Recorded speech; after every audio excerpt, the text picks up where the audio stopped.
Hello everybody, welcome to bestunder.in, and today we bring you the best phones you can buy below Rs 13,000. 13 may be an unlucky number, but for the likes of major mobile manufacturers, this 13k range is a matter of major profit and loss. So keep watching this video to know about the best jockeys competing for the best phones under Rs 13,000.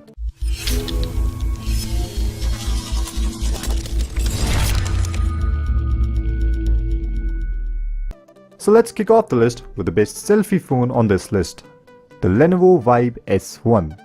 Apart from the best selfie camera, this phone has some powerful internals and comes with premium design and build quality. It has a good 5-inch Full HD resolution display and packs a 13 megapixel primary camera on the rear with dual camera setup in the front.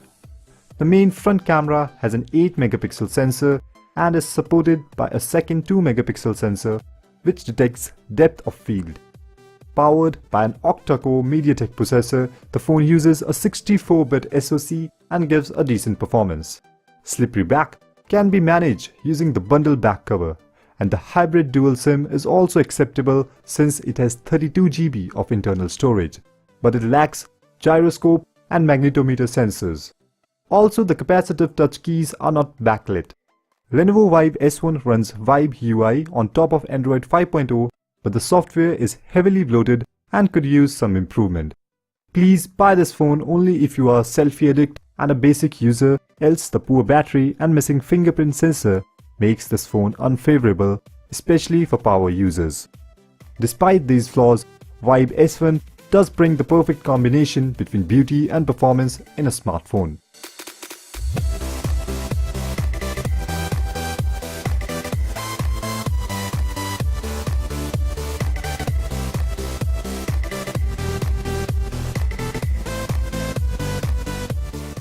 Next to feature on our list is Lenovo's brother from another mother, the Moto G Plus 4th Gen 16GB version. Launched in May 2016, this phone comes with a 5.5-inch touchscreen display with a full HD resolution.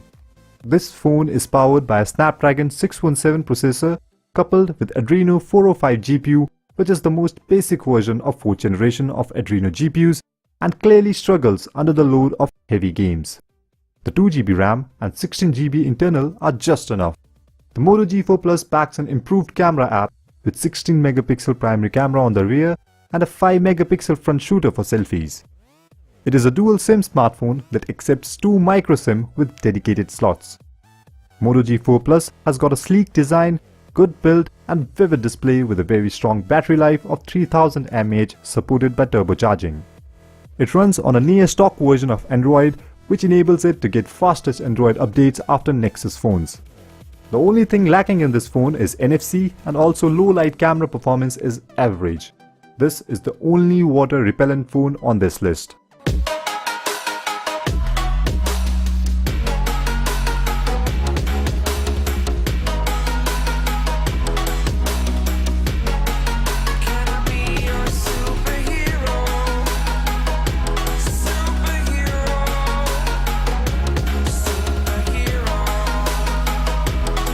Next we have the phone with the best specifications, Lollipop L2.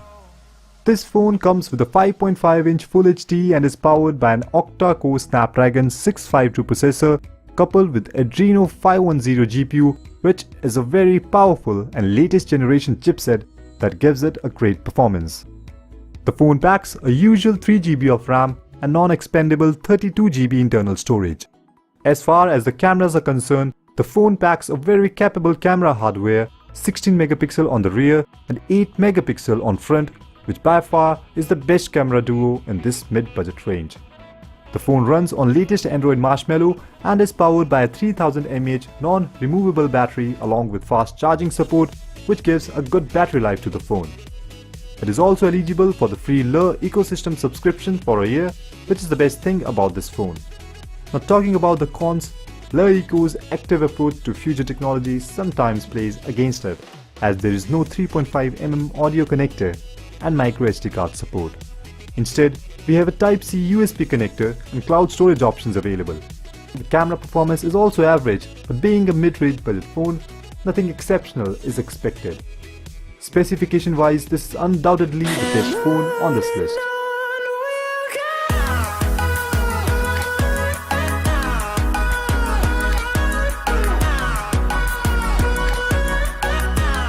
Before we unveil our top pick, give us a thumbs up if you like this video and do subscribe to our channel. Last but certainly not the least, to adorn our list, we have the in-focus Epic One.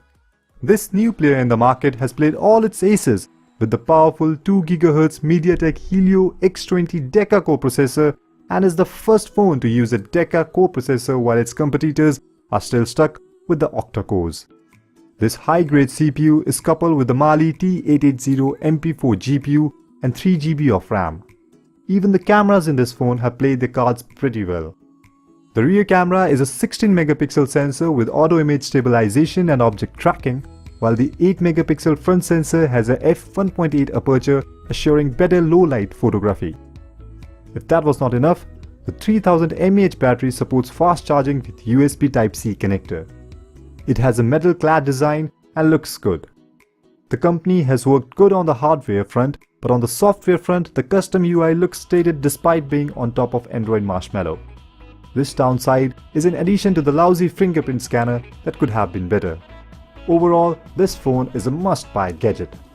I don't know what you want. Let's have a bit of fun till I downfall. My love, if you feel like I do right. You can also consider Xiaomi Redmi Note 3 and Lenovo Vibe K5 Note 3 GB version as good options for this list, but they are pretty much faded out by the above listed 4 phones.